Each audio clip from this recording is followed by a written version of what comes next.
بسم اللہ الرحمن الرحیم۔ غزوہ خندق کے بعد رسول اللہ صلی اللہ علیہ وآلہ وسلم واپس تشریف لائے اور ام المؤمنین حضرت عائشہ رضی اللہ عنہا کے گھر تشریف لے گئے۔ سر و تن مبارک گرد آلود تھا۔ آپ نے ہتھیار وغیرہ اتارے اور غسل فرمایا۔ اسی اثنا میں گھر کے باہر سے کسی کے سلام عرض کرنے کی آواز آئی۔ اللہ کے نبی صلی اللہ علیہ وآلہ وسلم آواز سن کر باہر تشریف لے گئے۔ حضرت عائشہ بھی آپ کے ساتھ ہی باہر آ گئیں۔ باہر حضرت دحیہ کلبی کھڑے تھے، جن کے چہرے اور سامنے کے دانتوں پر غبار جمع ہوا تھا، اور آپ سفید گھوڑے پر سوار تھے۔ حضرت دحیہ کلبی نے حضور کو دیکھا تو عرض کیا، یا رسول اللہ صلی اللہ علیہ وآلہ وسلم، آپ نے تو ہتھیار اتار دیے ہیں، مگر ہم نے ابھی تک نہیں اتارے۔ اللہ تبارک و تعالی حکم فرماتا ہے کہ بنو قریظہ کی طرف چلے۔ اللہ کی قسم، میں ان کے قلعوں میں تہلکہ ڈالتا ہوں اور ان کو پامال کرتا ہوں اور ان میں زلزلہ ڈالتا ہوں، جس طرح مرغی کے انڈے کو پتھر پر مارتے ہیں۔ حضرت دحیہ کلبی نے بس اتنا ہی کہا اور واپس چل دیے۔ رسول اللہ صلی اللہ علیہ وآلہ وسلم واپس گھر تشریف لے آئے اور فرمایا، اے عائشہ، یہ جبریل علیہ السلام تھے اور انہوں نے مجھے حکم رب پہنچایا ہے کہ میں فوراً بنو قریظہ کی طرف متوجہ ہو جاؤں۔ بس آپ نے اسی وقت حضرت سیدنا بلال رضی اللہ عنہ کو طلب فرمایا اور حکم فرمایا کہ مدینہ میں یوں اعلان کر دو، اے اللہ کے شہ سوارو، سوار ہو جاؤ اور ان کو بتا دو کہ جو اللہ کے حکم کا فرما بردار اور ماننے والا ہے، اسے چاہیے کہ نماز عصر بنو قریظہ میں پہنچنے سے پہلے نہ پڑھے۔ اس کے بعد آپ نے حضرت علی کرم اللہ وجہ الکریم کو مقدمۃ الجیش پر مقرر فرمایا اور ان کے ہاتھ پر علم دیا۔ حضرت ابن ام کلثوم رضی اللہ عنہ کو مدینہ منورہ پر خلیفہ نامزد فرمایا اور اپنے گھوڑے پر، جس کا نام لحیف تھا، سوار ہوئے۔ بس جب آپ مسلمانوں کو تیار کر کے تشریف لے چلے تو آپ کی داہنی طرف حضرت سیدنا ابوبکر صدیق رضی اللہ تعالی عنہ اور بائیں طرف حضرت عمر فاروق رضی اللہ تعالی عنہ تھے، اور آگے آگے مہاجرین و انصار کے اکابر حضرات تھے، اور یہ 3000 کا لشکر تھا۔ راستے میں بنی نجار سے ملاقات ہوئی تو دیکھا کہ وہ سوار ہو کر انتظار میں کھڑے ہیں۔ رسول اللہ صلی اللہ علیہ وآلہ وسلم نے ان سے دریافت فرمایا، تم سے یہ کس نے کہا کہ ہتھیار پہن کر انتظار میں کھڑے رہنا؟ انہوں نے عرض کیا، ہمیں حضرت دحیہ کلبی نے کہا تھا۔ فرمایا، وہ حضرت جبریل علیہ السلام تھے جو پہلے روانہ ہو چکے ہیں۔ جب نبی مکرم صلی اللہ علیہ وآلہ وسلم بنی قریظہ کی بستی کے قریب پہنچے تو یہ شام اور سونے کے درمیان کا وقت تھا۔ جاتے ہی بستی کا محاصرہ کر دیا گیا، اور بقول ابن اسحاق یہ محاصرہ 25 روز تک جاری رہا۔ حضرت سعد بن ابی وقاص رضی اللہ عنہ دن سے رات تک ان پر تیر برساتے تھے، اور ان ایام میں کھانا صرف کھجوروں کا ہوتا تھا۔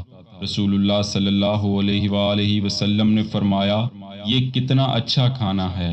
جب محاصرے نے طول کھینچا تو اللہ رب العالمین نے ان کے دلوں میں رعب و خوف ڈال دیا، اور وہ عرض کرنے لگے، ہم بنی نذیر کی مانند جلا وطنی اختیار کرتے ہیں اور ہمیں چھوڑ دیجئے تاکہ ہم اپنے بال بچوں سمیت نکل جائیں، اور آپ جو کچھ ہمارے اونٹ، سامان اور ہتھیار اٹھا سکیں لے جائیں۔ رسول اللہ صلی اللہ علیہ وآلہ وسلم نے اسے قبول نہ فرمایا تو وہ کہنے لگے، پھر ہمیں اجازت دیں کہ اپنے بیوی بچوں کا ہاتھ پکڑ کر کسی دوسری جگہ چلے جائیں۔ ارشاد ہوا، تم سب میرے حضور حاضر ہو جاؤ۔ یہ فرمان سن کر وہ لوگ بہت حیران ہوئے۔ دوستو، یہاں ایک ایسا ایمان افروز واقعہ بھی رونما ہوا کہ جسے سن کر ایمان کو حلاوت ملتی ہے، اور اسی واقعے کی نسبت سے آج بھی مسجد نبوی شریف میں ایک ستون موجود ہے جسے ستون ابو البابا کے نام کے ساتھ یاد کیا جاتا ہے۔ چنانچہ واقعہ کچھ یوں ہوا کہ ایک جلیل القدر صحابی حضرت ابو البابا رفاع بن عبد المنذر اوسی رضی اللہ عنہ بنو قریظہ کے دوست اور حلیف تھے۔ بنو قریظہ کے محاصرے کے دوران رسول اکرم صلی اللہ علیہ وآلہ وسلم نے حضرت ابو البابا کو طلب فرمایا اور حکم دیا، بنو قریظہ کے پاس جاؤ تاکہ وہ اپنے کام میں تمہارے ساتھ مشورہ کریں۔ جب حضرت ابو البابا بنو قریظہ کے قلعہ میں داخل ہوئے تو یہود ان کے استقبال کے لیے آئے اور ان میں عورتیں اور بچے بھی تھے جو آپ کو دیکھتے ہی رونے بلکنے لگے اور محاصرے کی شدت اور اپنی پریشانی بیان کرنے لگے۔ ان کی یہ حالت زار دیکھ کر آپ کو ان پر رحم آ گیا۔ اہل یہود نے کہا، تمہاری کیا رائے ہے؟ کیا ہم قلعہ سے اتر جائیں؟ آپ نے جواباً کہا، ہاں اتر جاؤ۔ اس کے ساتھ ہی آپ نے اپنے حلق پر ہاتھ رکھ کر ایسا اشارہ کیا جس کا مطلب یہ تھا کہ اگر تم اترو گے تو ذبح کر دیے جاؤ گے۔ یہ تو راز تھا جسے کسی صورت بھی افشا کرنے کی اجازت نہیں تھی۔ حضرت ابو البابا بے شک زبان سے آپ نے کچھ نہ کہا لیکن اپنے ہاتھ کے اشارے سے راز فاش کر دیا تھا جو کہ اہل یہود سمجھ گئے تھے۔ جو ہی آپ نے اشارہ کیا تو فوراً آپ پریشان ہو گئے اور اپنی حرکت پر شرمندہ ہوئے اور سوچنے لگے، یہ میں نے کیا کر دیا؟ یہ تو رسول اللہ صلی اللہ علیہ وآلہ وسلم کے حق میں خیانت ہے۔ بس پھر کیا تھا، اسی شرمندگی میں وہاں سے روتے ہوئے نکل کھڑے ہوئے اور بارگاہ رسالت مآب صلی اللہ علیہ وآلہ وسلم کے پاس حاضر ہونے کی بجائے سیدھا مسجد نبوی شریف گئے اور خود کو ایک ستون کے ساتھ باندھ لیا۔ جب لوگوں نے دریافت کیا تو آپ نے کہا، میں یہاں سے اس وقت تک نہ جاؤں گا جب تک کہ اللہ رب العالمین میرے اس گناہ کو نہ بخش دے، اور لازم ہے کہ کوئی شخص مجھے اس ستون سے نماز کے سوا کسی وقت میں نہ کھولے، اس وقت تک کہ جب تک میری توبہ قبول نہ ہو جائے۔ جب رسول اللہ صلی اللہ علیہ وآلہ وسلم کو اس بات کی خبر ہوئی تو آپ نے فرمایا، میں کیا کر سکتا ہوں؟ اگر میرے پاس آتے تو میں اس کے لیے اللہ سے معافی طلب کرتا، مگر اب وہ خدا کے رحم و کرم پر ہے اور وہ جب چاہے گا توبہ قبول فرمائے گا۔ منقول ہے کہ جب کھانے کا وقت ہوتا تو حضرت ابو البابا رضی اللہ عنہ کی بیٹی آتی اور کھجوریں اپنے باپ کے منہ میں ڈالتی اور چند گھونٹ پانی پلا کے واپس لوٹ جاتی۔